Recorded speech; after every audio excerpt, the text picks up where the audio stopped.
भाजपा के राष्ट्रीय अध्यक्ष जेपी नड्डा ने विजयपुर और कंदरौर में किया जनसंपर्क अभियान। कार्यक्रम में आम आदमी पार्टी और कांग्रेस पर किया प्रहार। हिमाचल में फिर भाजपा के सत्तारूढ़ होने का किया दावा। भाजपा नेता पर लगे आरोप। सुंदरनगर में एक युवक ने भाजपा नेता पर लगाए पार्टी में जबरदस्ती पटका पहनाकर शामिल करने के आरोप। कहा, कार्य कराने के नाम पर गुमराह कर रहे भाजपा नेता। चंबा जिला में भाजपा सरकार के दावे हो रहे खोखले साबित। प्रधानमंत्री आवास योजना के तहत परिवार को नहीं मिला पक्का मकान। मकान में एक तरफ चूल्हा और दूसरी तरफ बंधे रहते हैं पशु। और एचआरटीसी कर्मचारियों ने सरकार के खिलाफ बोला हल्ला। सोलन में कर्मचारियों ने अपनी मांगों को लेकर की गेट मीटिंग। कर्मचारियों ने सरकार के खिलाफ जमकर की नारेबाजी। नमस्कार, आप देख रहे हैं एच 24/7। मैं हूं जनीशा। जिला बिलासपुर में भाजपा के राष्ट्रीय अध्यक्ष जेपी नड्डा का जनसंपर्क अभियान आज फिर शुरू हुआ और जेपी नड्डा ने आम आदमी पार्टी और कांग्रेस पर जमकर प्रहार किए। उन्होंने दावा भी किया कि हिमाचल प्रदेश में भाजपा फिर से बहुमत के साथ सत्तारूढ़ होगी। बिलासपुर के विजयपुर और कंदरौर में जेपी नड्डा ने जनता को संबोधित करते हुए कहा कि आम आदमी पार्टी ने उत्तर प्रदेश में 377 सीटों पर चुनाव लड़ा और सभी सीटों पर जमानत जब्त हुई। वहीं पर कांग्रेस ने उत्तर प्रदेश में 389 सीटों पर चुनाव लड़ा और 377 सीटों की उनके प्रत्याशियों की जमानत जब्त हुई है। जबकि अगर उत्तराखंड की बात करें तो आम आदमी पार्टी ने 70 सीटों में से 68 पर अपने प्रत्याशी उतारे थे और 66 सीटों पर जमानत जब्त हुई। जबकि गोवा में आम आदमी पार्टी ने 40 में से 38 सीटों पर चुनाव लड़ा और 36 सीटों पर जमानत जब्त हुई।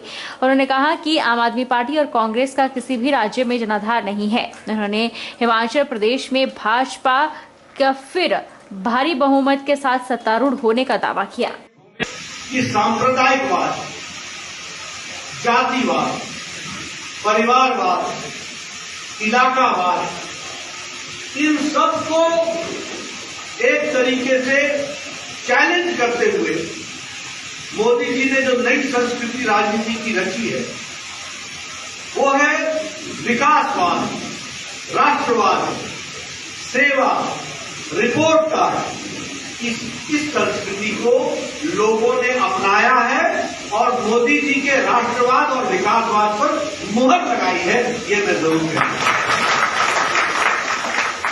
और आप देखिए उत्तर प्रदेश के नतीजे, 389 सीट पर कांग्रेस लड़ी, 377 सीट पर उसकी जमानत जब्त हुई।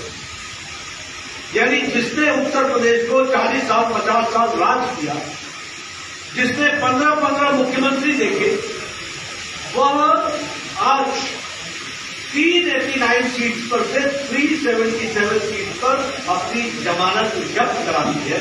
यह स्थिति हिमाचल प्रदेश मुख्यमंत्री जयराम ठाकुर ने कहा कि हिमाचल में नवंबर महीने में चुनाव होगा और पार्टी को फिर सत्ता में लाने के लिए कोई कसर नहीं छोड़ी जाएगी। उन्होंने हिमाचल में भाजपा के रिपीट होने का दावा भी किया। साथ ही भाजपा के शीर्ष नेतृत्व का आभार भी जताया। हम चुनावी वर्ष में हैं, स्वाभाविक रूप से नवंबर के महीने में चुनाव होने की तारीख तय होगी। हमारे जिम्मे एक काम है कि हम पार्टी को फिर सत्ता में लाएं हिमाचल प्रदेश में, और इसमें कोई कमी, कोई कसर नहीं छोड़ेंगे। पार्टी नेतृत्व ने हम पर बहुत विश्वास किया है और आदरणीय प्रधानमंत्री जी का मैं आभार व्यक्त करता हूं, आदरणीय जगत प्रकाश नड्डा जी का जो हमारी पार्टी के सम्मानीय अध्यक्ष हैं और हिमाचल से ही हैं, आदरणीय अमित शाह जी का, और इन सब के नेतृत्व में, इनके मार्गदर्शन में हमने हिमाचल प्रदेश में जनता की सेवा करने की कोशिश की है। और मैं पूरे विश्वास के साथ कह सकता हूं, जिन बातों को लेकर के बहुत ज़्यादा कहा जाता था कि यहाँ 5 वर्ष के बाद परिवर्तन होते हैं, जिन प्रदेशों में परिवर्तन होते थे वहाँ परिवर्तन नहीं हुए, सरकार फिर रिपीट हुई है। उत्तराखंड हमारे सामने है, उत्तर प्रदेश हमारे सामने है, और उसी तरह से इसी रिवाज को हिमाचल प्रदेश भी आने वाले समय में निभाएगा। हिमाचल में भाजपा की सरकार फिर भाजपा की सरकार बनेगी। कसौली विधानसभा क्षेत्र में स्वास्थ्य मंत्री की मुश्किलें बढ़ती जा रही है। अब कसौली में भी भाजपा में विद्रोह की शुरुआत हो चुकी है। भाजपा के वरिष्ठ नेता हरमेल धीमान ने दर्जन कार्यकर्ताओं के साथ पार्टी से इस्तीफा दे दिया है। भाजपा के वरिष्ठ नेता हरमेल धीमान ने कार्यकर्ताओं के साथ पार्टी से इस्तीफा दे दिया है। हरमेल धीमान और जगदीश पवार ने मीडिया के माध्यम से अपने इस्तीफे की घोषणा करते हुए कहा कि विधायक की कार्यप्रणाली के कारण उनका पार्टी में अब दम घुटने लगा था, इसलिए वह मजबूरन उस पार्टी को छोड़ने पर मजबूर हो गए जिसे उन्होंने खून पसीने से सींचा था। उन्होंने कहा कि पार्टी को, संगठन को शायद उनकी कोई आवश्यकता नहीं, इसलिए उनकी कहीं भी सुनवाई नहीं हो रही थी। यही वजह है कि वह अपनी ही पार्टी में अपने को ठगा सा महसूस कर रहे थे, जिसके चलते उन्होंने पार्टी से इस्तीफा दे दिया है। धीमान ने कहा कि पहले पार्टी में सभी लोग संगठन के नीचे कार्य करते थे, लेकिन आज के समय में विधायक और मंत्री के इशारों पर ही कसौली का संगठन चल रहा है। पिछली बार भी उन पर पार्टी विरोधी कार्य करने के लिए लांछन लगाया गया था। यह आरोप इस बार न लगे, इसलिए वह पार्टी से इस्तीफा देकर स्वतंत्र हो चुके हैं। आपको आपके सामने ही प्रश्न है। हम तो आज इस्तीफा देने के लिए आए थे, अपना बीजेपी से त्रस्त हो गए हैं हम कसौली कॉन्स्टिट्यूंसी के, इसलिए आज हमने इस्तीफा दे दिया। मैं कहता हूँ बीजेपी को ना हो जी नुकसान, हम तो अपना फ़ायदा करेंगे, क्योंकि हमने उनका बहुत फ़ायदा किया पहले से। अब उनका फ़ायदा नहीं करेंगे, हम अपना फ़ायदा करेंगे। क्या होता है ये वोट जो है वो अब उसी बंदे को मिलेगी जो काम करेगा। हम जनता के लिए काम कर रहे हैं और अपनी मर्जी से हम पिछले 20 सालों से कर रहे हैं काम, और जिसकी गरीब की मदद करना चाहते हैं उसकी करते भी हैं, जितनी हमसे हो पाती है वो करते हैं। भाई जब संगठन नहीं पूछ नहीं रहा तो कैसे खड़े रहेंगे बताओ आप। मैंने आपको बताया, प्रेस कॉन्फ्रेंस में ही बोला भी, आप संगठन अपनी मर्जी से नहीं चल रहा है, अब संगठन जो है मंत्री जी कहने से चल रहा है। सबकी आँखें खुली हैं, सब देख रहे हैं। मुझको तो ये लगता है कि हमारे जो प्रबुद्ध नेता हैं, बड़े नेता हैं, उनको भी हमारी ज़रूरत नहीं है, इसलिए हम जा रहे हैं। ऐसा अभी हमने कुछ नहीं सोचा, जल्दी करेंगे किसी पार्टी को ज्वाइन। हिमाचल प्रदेश में जारी चुनावी दंगल के बीच कार्यकर्ताओं का एक पार्टी से दूसरी पार्टी और तीसरी पार्टी में आने जाने का सिलसिला जारी है। वहीं इसी कड़ी में कांग्रेस कार्यकर्ताओं को जबरदस्ती भाजपा में शामिल कराने के षड्यंत्र के आरोप लगे हुए हैं।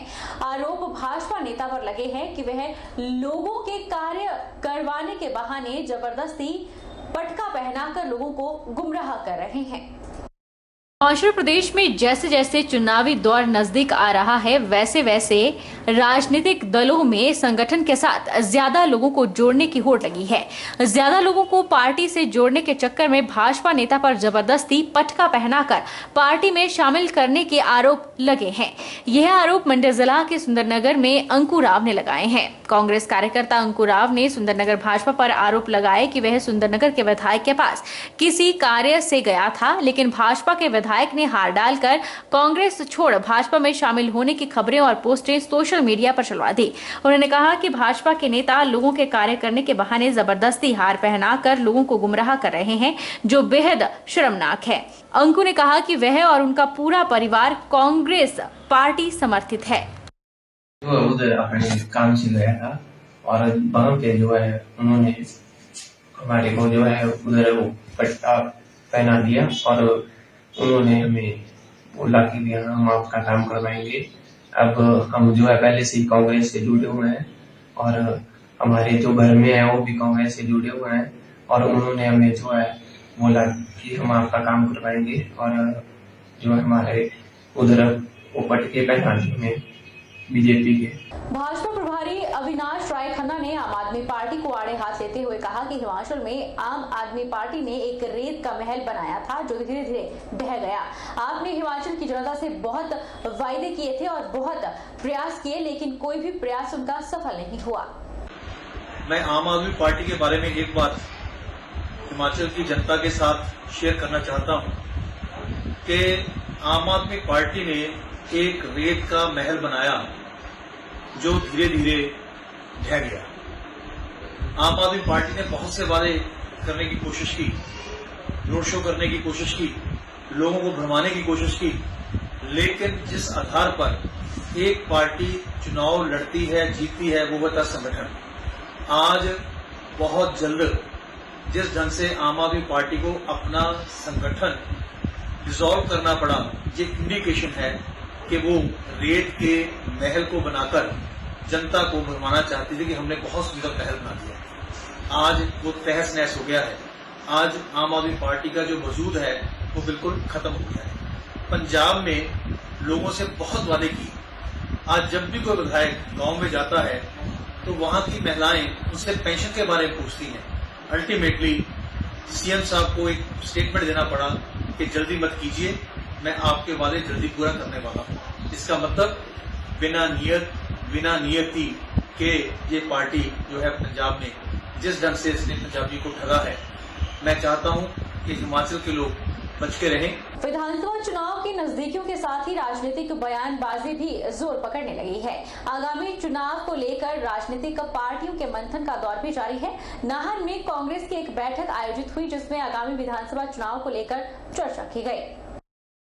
कांग्रेस के प्रदेश महासचिव अजय सोलंकी ने बताया कि बैठक में नाहन विधानसभा क्षेत्र के सभी बूथों के अध्यक्ष और पार्टी पदाधिकारी हिस्सा ले रहे हैं और आगामी चुनाव को लेकर रणनीति तैयार की जा रही है। सोलंकी ने दावा किया कि हाल ही में हिमाचल प्रदेश में हुए उपचुनाव की तर्ज पर आगामी विधानसभा चुनाव में भी कांग्रेस पार्टी को बढ़त हिमाचल प्रदेश में मिलने वाली है। उपचुनाव की तरह आगामी विधानसभा चुनाव में कांग्रेस पार्टी हिमाचल प्रदेश में एकजुटता के साथ चुनाव लड़कर जीत दर्ज करेगी। भाजपा पर निशाना साधते हुए सोलंकी ने कहा कि भाजपा खेमे में गुटबाजी चरम पर है और आगामी विधानसभा चुनाव को लेकर कई नेता मुख्यमंत्री बनने के सपने देख रहे हैं। और मुख्यमंत्री के जो है सपने कई नेता भारतीय जनता पार्टी में ले रहे हैं। भारतीय जनता पार्टी के नेता ही जो है कई दिनों से अफवाहें उड़ा रहे हैं कि मुख्यमंत्री चेंज होने वाला है, मुख्यमंत्री कोई और बनने वाला है। तो ये तो एक केवल राजनीतिक बयान है भारतीय जनता पार्टी का। ये ऐसा नहीं है। कांग्रेस पार्टी एकजुट है और कांग्रेस पार्टी ने पिछले अभी बाई इलेक्शन में भी परिचय दिया है एकजुटता का और 4 सीटें जीती है। और हाल ही में अभी जो 4 विधानसभा चुनाव उससे थोड़ी सी ऑक्सीजन जो भारतीय जनता पार्टी के नेताओं और कार्यकर्ताओं को मिली है, लेकिन हिमाचल प्रदेश की परिस्थितियां विभिन्न है और हिमाचल प्रदेश की क्या परिस्थिति है वो लोगों ने जो है अभी हाल ही में बाई इलेक्शन में उसका जवाब दिया है। और इसमें 100% हमें विश्वास है कि आगामी विधानसभा चुनाव में भी जो है जैसा बाई इलेक्शन में रिजल्ट आया उससे भी बढ़कर जो है भारतीय जनता पार्टी जो है 10 के आंकड़े तक को भी नहीं छिपाएगी, ये मेरा दावा है। अंतर्राष्ट्रीय शिमला समर फेस्टिवल 2 साल बाद जून में आयोजित किया जाएगा। 2018 में भी शिमला में पानी की किल्लत के चलते समर फेस्टिवल नहीं हो पाया था। उसके बाद 2020-21 में कोरोना के चलते समर फेस्टिवल रद्द किया गया। उपायुक्त शिमला ने अंतर्राष्ट्रीय शिमला समर फेस्टिवल के आयोजन के लिए आमंत्रित सुझावों को लेकर बैठक की। अंतर्राष्ट्रीय शिमला समर फेस्टिवल 2 साल बाद जून में आयोजित किया जाएगा। उपायुक्त शिमला आदित्य नेगी ने कहा कि जून महीने के पहले सप्ताह में आयोजित होने वाले समारोह को एक स्थान पर केंद्रित न करते हुए इसे शिमला नगर के विभिन्न स्थानों पर विकेंद्रित किया जाएगा ताकि शिमला नगर के नागरिक एवं पर्यटक सम्मिलित रूप से समारोह का आनंद उठा सके। उन्होंने बताया कि कार्यक्रम में प्रदेश और देश की विविध संस्कृति और हिमाचल के विभिन्न जिलों के लोक व्यंजन भी समारोह का अभिन्न अंग होंगे और अन्य प्रतियोगिताएं और नुक्कड़ नाटक प्रतियोगिताएं समारोह में सम्मिलित की जाएंगी। इसके अतिरिक्त स्वास्थ्य विभाग की ओर से हेल्थी बेबी प्रतियोगिता, स्कूली बच्चों के लिए चित्रकला और प्रश्नोत्तरी प्रतियोगिता का आयोजन भी किया जाएगा। उपायुक्त ने कहा कि हर वर्ष की भांति सेजेज संस्था द्वारा फ्लावर शो और पौध प्रदर्शनी भी आयोजित की जाएगी। 2 साल के बाद जो है शिमला समर फेस्टिवल का आयोजन किया जाना है। निर्णय लिया गया है कि 4 दिन का जो है अंतर्राष्ट्रीय शिमला समर फेस्टिवल 2022 मनाया जाएगा और उसमें जो है विस्तृत विचार विमर्श उसमें किया गया सभी स्टेक होल्डर्स के साथ। तो अभी ब्रॉडली जो है ये निर्णय लिया गया है कि जो है वो 4 दिन का ये फेस्टिवल होगा। इसमें हम जो है 3-4 थीम्स पे बेसिकली काम कर रहे हैं। इसमें हम चाह रहे हैं कि एक दिन हम जो है पूरे हिमाचल का जो है 12 जिलों का कल्चर उसमें शोकेस करें और 12 जिलों का कल्चर जो है वो उसकी एक परेड निकालें, झांकी निकालें उसकी। और जो आपका मॉल, रिज और एजी ऑफिस से लेकर जो ये जितने भी हमारे जो छोटा शिमला तक जो स्ट्रेचेज हैं वहाँ पे विभिन्न जगहों पर जो है जो डिफरेंट हमारे डिस्ट्रिक्ट्स है उनकी कल्चर को जो है शोकेस वहाँ पे किया जाए। इसके अलावा हम ये प्लान कर रहे हैं कि जो हमारे विभिन्न राज्य हैं उसको लेकर भी जो है हम एक इंडिया डे का आयोजन करें जिसमें डिफरेंट स्टेट्स पार्टिसिपेट करें और वो डिफरेंट स्टेट्स का जो कल्चर है वो भी हम जो है इसी तर्ज पे दिखा पाएं। रुकेंगे छोटे से ब्रेक के लिए।